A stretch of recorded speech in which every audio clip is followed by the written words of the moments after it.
selamat datang kembali di rubrik Bapeda Corner. Hari ini saya berada di salah satu pasar yang ada di Kota Makassar, lebih tepatnya adalah pasar tradisional. Pasar tersebut adalah Pasar Panakukang yang ada di Jalan Todopuli Raya. Hari ini narasumber kita tentu berkaitan dengan seperti apa sebenarnya pasar yang ada di Kota Makassar. Narasumber saya adalah masih seorang direktur utama dari sebuah perumda yang ada di Kota Makassar. Nah, sebentar kita akan ngomongin soal bagaimana sebenarnya image pasar di Kota Makassar dari kacamata masyarakat Kota Makassar. Kita akan tanyakan langsung kepada direkturnya yang sudah ada di dalam. Kita langsung saja cari Pak Dirutnya ada di dalam. Yuk.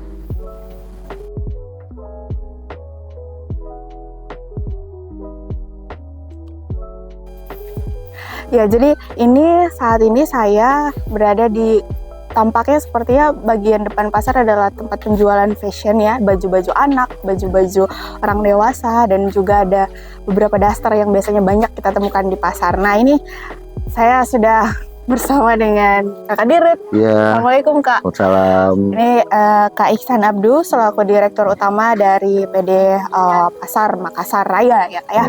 Nah, ini kita lagi di pasar nih Kak. Kak Iksan sendiri kalau boleh tahu ada kunjungan khusus yang sudah dijadwalkan untuk datang ke tiap-tiap pasar nggak Kak sebagai Dirut?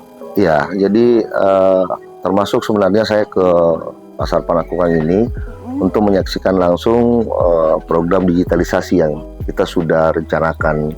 Oke, jadi dalam jadwal memantau seperti apa digitalisasinya? Iya, karena kebetulan ini jadi pilot project kita di sini. Sekaligus juga mungkin saya coba mau lihat situasi pasar ya, pedagang di sini seperti apa, ya kan apa permasalahannya. Terus kalian juga kita memantau harga komoditi, karena kan sekarang ini kan kita pemerintah kota lagi berusaha untuk menurunkan inflasi. Betul. Salah satunya mungkin melihat perputaran ekonomi di pasar-pasar seperti ini Kak ya? Iya betul. Oke. Nah, ini jadi kan bentuk digitalisasinya mungkin seperti ini ya, yang ada di Sebentar ya, saya coba mau tanya. Ya. Berapa harga telur kita ini? Bukan? Oh bukan. Mana penjualnya? Wah, ada penjualnya. Penjualnya ditinggal. Telurnya bisa diambil ini Pak. Oh ini ada nih. Nah, saya coba, karena telur ini lagi naik sekarang ya katanya ya. Oh, turun sekarang ya? Turun berapa? Sekarang berapa? 60. Satu rak ya? Oh.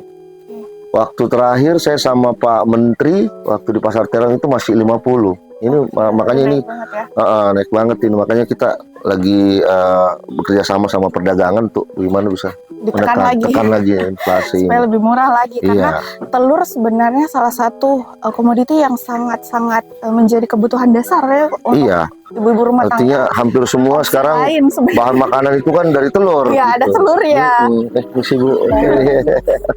Baik, kita mungkin sambil duduk Kak ya, ngobrol-ngobrolnya di sebelah situ. Mungkin saya mau kasih lihat dulu ya. Oh iya. Mana yang itu kayaknya Kak, barcode yang itu ya. Ya ini. Jadi inilah kita punya digitalisasi untuk pendagihan jasa atau retribusi ya. Oke. Jadi nanti pedagang barcode bukan. Jadi kolektor kami yang barcode. Oke.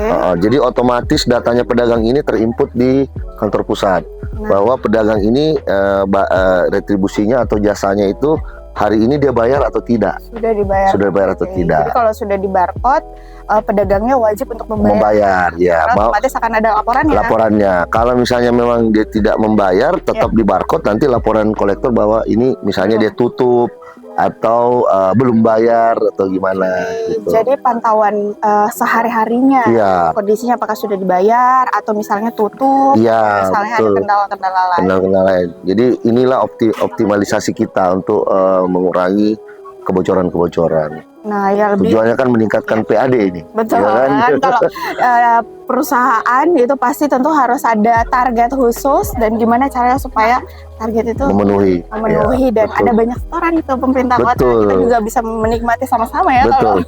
Karena sambil duduk boleh ngobrol ya. Ini kita situasi pasar aja ini ya. Di situasi pasar ini sangat benar-benar di pasar ini kondisinya. Nah, Sebelum Nggak apa-apa Bu, jalan Meki, nggak apa, jalan aja. ya Kak, sebelum kita lanjut ke tadi masalah digitalisasi pasar, Kak, mungkin perkenalan dulu Kak. Untuk direksi di PD Pasar sendiri itu kira-kira ada berapa orang Kak yang membantu Kak Iksan sebagai direktur utama di jajaran direksi? Di jajaran direksi kita sekarang ini ada berlima ya. Ya. Jadi ada 4 direksi yang lain. Di situ ada direktur teknik dan perpasaran, ada direktur keuangan, ada direktur umum, dan ada direktur pengembangan usaha. Oke. Seperti itu. Dan itu kabarnya sebelumnya hanya 3, kemudian ditambah jadi 5. Jadi 5. Makanya dengan ditambah dengan jadi 5 ini ya harus maksimal. Betul. Ya kan? Kalau enggak ya percuma KPM atau dalam hal ini wali kota menambah direksi. Iya. Ya kan? Jadi harusnya sih hasilnya lebih maksimal karena sudah ada banyak sumber daya manusia yang membantu Kak Iksan Iya, berpikir gimana betul. supaya pasar lebih meningkat lagi. Artinya begini, kita bagi-bagi tugas ya, ada tupoksinya masing-masing ya. Saya pikir mudah-mudahan dengan penambahan ini kita betul-betul bisa mengoptimalkan ini Baik. kinerjanya Perumda Pasar ya. Pasar Karya. Ngomong-ngomong soal pasar, Kak, ada berapa sebenarnya jumlah pasar di Kota Makassar yang berada di bawah naungan PD Pasar? Kalau yang kategorinya pasar yang memang menjadi aset kita, Iya. itu ada 18. 18 pasar, Ya. termasuk ini ya pasar Termasuk Panakukang. Baik, silakan Pak. Jalan, kenapa? Termasuk ya. pasar Panakukang, dan ada yang lain itu ada namanya pasar darurat. Pasar darurat. Pasar darurat itu pasar yang tumbuh di masyarakat. Oke, yang biasanya kita mungkin dapatnya hanya sedikit penjualannya gitu ya? Bukan persoalan sedikitnya, jadi dia berada bukan di atas aset pemerintah. Bukan asetnya PD Pasar. Oke. Gitu. Misalnya kayak contohnya pasar Karuisi ya. Karuisi. Itu kan sudah bentuk pasar. Ya. Tapi sebenarnya itu pasum pemerintah. Oh, tapi itu di bawah naungan. Iya.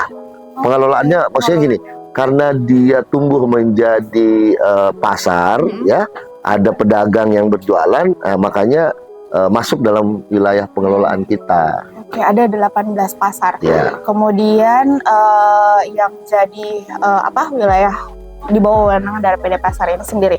18 pasar ini apakah terbagi kategori klasemennya, misalnya pasar besar, pasar kecil, pasar? Ya, kalau sesuai dengan kriteria pasar itu kan ditentukan dari jumlah pedagang. Baik. Ada yang kategori 1000 pedagang lebih, ada yang 1000 sampai 750 kalau nggak salah, ada yang 750 ke bawah. Oke. Nah, kita ada di kategori itu semua. Ada semua. Ada semua. Pasarnya Pak ya. Jadi mulai dari pasar yang besar, sebenarnya pasar apa nih Pak yang masuk? Kalau yang besar itu kan kayak pasar Butung. Oke, pasar Butung. Pasar Sentral atau Makassar Mall sekarang. Terus pasar Terong ya. Itu yang memang jumlah pedagangnya itu lebih dari 1000 semua. Oke, ngomongin soal pasar-pasar yang ada di Kota Makassar dengan PD Pasar Makassar Raya ini sendiri, keterkaitan mereka tentu ada namanya hak dan kewajiban. Yang mungkin kita mungkin dalam hal ini tertuang misalnya seperti apa sebenarnya kewajiban para pedagang yang ada di pasar terhadap PD Pasar, kemudian apa hak yang mereka boleh dapatkan dari PD Pasar. Baik, jadi sesuai dengan Perda ya, Perda Pasar mulai dari tahun 2004 sampai yang terakhir sekarang ini Perda tahun 2021 ya, Perda nomor 4 itu kewajibannya pedagang itu di samping membayar jasa pengelolaan namanya ya, jasa karena dia berkegiatan berjualan, jadi siapapun yang tumbuh menjadi pedagang itu harus membayar jasa tersebut. Nah, di samping itu karena dia menggunakan aset PD Pasar dalam hal ini pemerintah, ya, maka mereka harus berkewajiban membayar sewa tempat. Seperti itu. Jadi mereka membayar sewa tempat, tentu juga tempat yang disediakan dipastikan ada apa saja. Ada feedbacknya ya, betul. Ada haknya mereka di situ. Ya, mungkin misalnya listrik. Ya, betul listrik. Nah ini makanya saya sih karena melihat umur dari pasar kayak contoh ini Panakukang ini kan sudah lama sekali ini. Nah, memang saya sudah lapor ke Pak Wali, kita lagi bikin perencanaan untuk melakukan revitalisasi. Oke, jadi nanti pasarnya direvitalisasi mungkin lagi jadi lebih baik lagi. Jadi kami rencana itu karena sekarang persaingan kan sangat ketat ini. Ada pasar modern, ada pasar online, ya kan. Betul. Nah, tentunya kalau kondisi pasar kita sendiri ini secara fisik tidak mendukung, tentu akan tidak bisa bersaing seperti itu. Nah, jadi rencana konsep kita pasar modern, tapi tetap pasar rakyat namanya. Oke. Jadi yang berjualan tetap pedagang, tetap UMKM. Oke, dikombinasikan gitu ya konsepnya, tetap pasar tradisional, ya, pasar rakyat, tapi mungkin dari segi bangunan, ya desainnya apa sudah modern, kebersihan, ya, mungkin lebih modern. Jadi orang mungkin masyarakat kita mau datang. Jadi untuk meningkatkan juga pendapatannya para pedagang. Betul. Karena kalau begini kan ya, apalagi anak-anak milenial mana mau masuk pasar-pasar seperti ini sekarang, ya kan? Selanjutnya Pak, tadi kita sempat bahas soal bukan retribusi sebenarnya, jasa ya. Itu berapa yang dibayarkan oleh pedagang setiap hari, kapan, dan cara collectingnya seperti apa? Jadi kalau sekarang ini jasanya itu kita tetapkan itu 9.000 per los. Per los itu dibayarkan setiap hari. Setiap hari. Nah, inilah yang kami gunakan secara digital. Baik. Gitu, supaya betul-betul report dari pembayaran ini update betul-betul sesuai dengan yang dilakukan di pasar gitu. Dan semuanya pasar-pasar ini belum semua mungkin ya yang menggunakan digitalisasi seperti ini. Kita pilot ini. Jadi insya Allah kalau ini kita anggap sudah running ya, kita langsung lanjut ke beberapa pasar yang lain. Berarti yang lainnya masih dalam karcis Kak ya? Ya, masih dalam karcis. Oke, dan itu mereka bayarnya setiap hari? Setiap hari, di luar dari jasa sewa tempat ya. Oke, jadi beda lagi.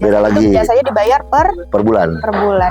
Oke, ngomong-ngomong soal image pasar nih Kak di masyarakat Kota Makassar. Kalau Kak Ihsan sendiri melihat ya, tadi sudah sempat disinggung ya, kalau anak-anak sekarang itu mana mau datang ke pasar, mungkin kondisinya karena ada seperti ini ya, kalau kita lihat. Lihat lagi aja kalau misalnya kan? kita ke daerah belakangnya tempat lihat daging dan ikan itu, waduh, mana mau mereka datang.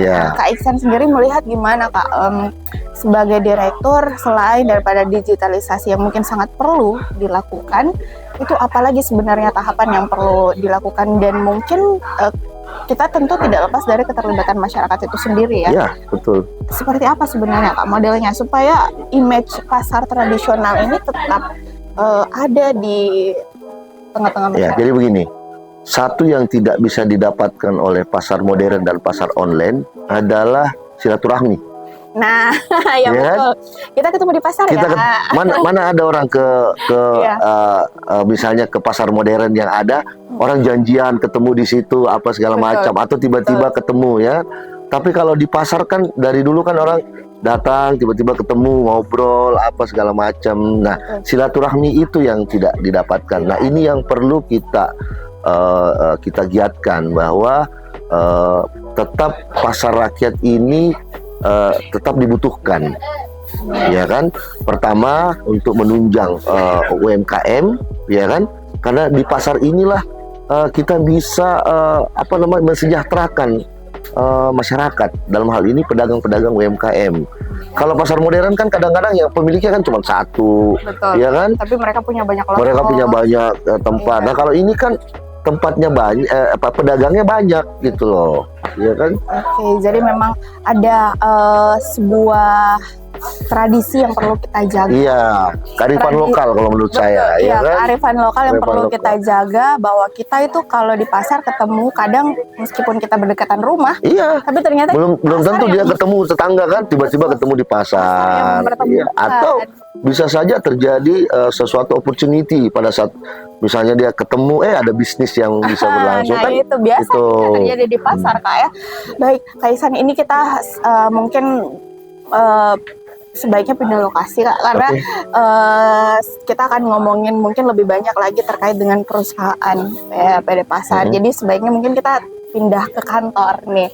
Oh, boleh. Gak apa-apa ya, kita berkunjung ke kantor Kak Ihsan, ke ruangannya Kak Ihsan untuk tahu sebenarnya apa strategi yang dilakukan Kak Ihsan ini supaya banyak menyumbangkan pendapatan kepada pemerintah Kota Makassar. Strategi apa sebenarnya, dan bagaimana juga Kak Ihsan menghandle operasionalnya sebenarnya di perusahaannya. Boleh ya Kak, kita sambil ke kantor. Jadi saya mau tambahkan sedikit bahwa salah satu program digitalisasi ini adalah kita mendukung program Pak Wali ya, pemerintah kota, menjadikan Makassar Smart and Sovereign City kan, begitu.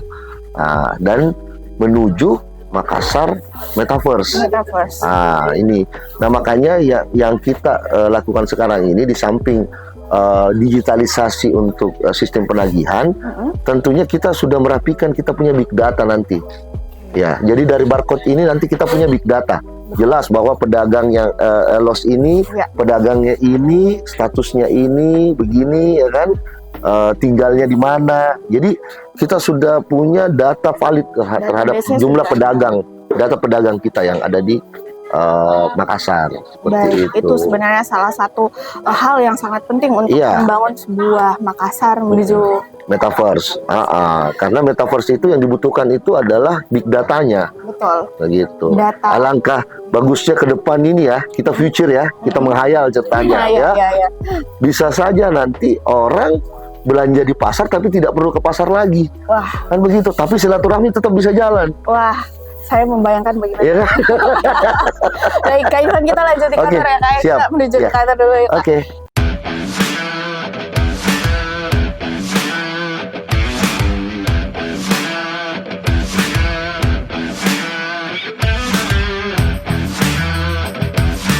Inovasi yang akan dijalankan Kak Ihsan di 2020. Kita masuk sedikit karena ini adalah perusahaan umum daerah. Ngomongin soal perusahaan, nggak apa-apa ya Pak? Nggak apa-apa. Ya, ngomongin soal perusahaan, tentu di mana owner setiap perusahaan daerah yang ada di Kota Makassar adalah wali kota itu sendiri. KPM ya. Ada yang namanya kontribusi PD Pasar sendiri dalam hal mungkin menyetorkan dividen kepada pemerintah Kota Makassar. Sejauh ini di PD Pasar sendiri seperti apa? Baik, jadi pembayaran dividen ini kan dihitung itu setiap akhir tahun ya, sesuai dengan berapa laba yang kita bukukan kan begitu. Nah, alhamdulillah saya 5 bulan bekerja di sini, saya melanjutkan direksi sebelumnya. Alhamdulillah kami bisa bukukan laba sebesar 1,5 miliar di 2022 kemarin ya. Nah, kalau aturan sekarang, jadi dari 1,5 miliar itu kita potong pajak 11% misalnya, terus misalnya kita ada laba ditahan sekitar 20% ya, kita ada sekitar hampir 1 miliar ya kita bisa setorkan ke pemerintah. Ya kan. Tapi itu nanti kita rapatkan dengan wali kota, dengan KPM. Apakah 1 miliar ini kita harus setorkan ke kas pemerintah kota ya, atau mungkin wali kota bisa memberikan ada aturannya yang bisa memberikan kita, siapa tahu kita mau melakukan pengembangan usaha ya, mungkin bisa penyertaan modal lagi dari pemerintah. Misalnya dividen ini, ya udah ini dividen pakai aja dulu untuk kembangkan lagi usaha. Itu tergantung KPM nanti. Nah, dan melihat regulasi-regulasi apakah memang bisa seperti itu. Karena terus terang pengembangan usaha ini kan kita tidak usah bicara lah kalau tidak menggunakan modal, ya kan?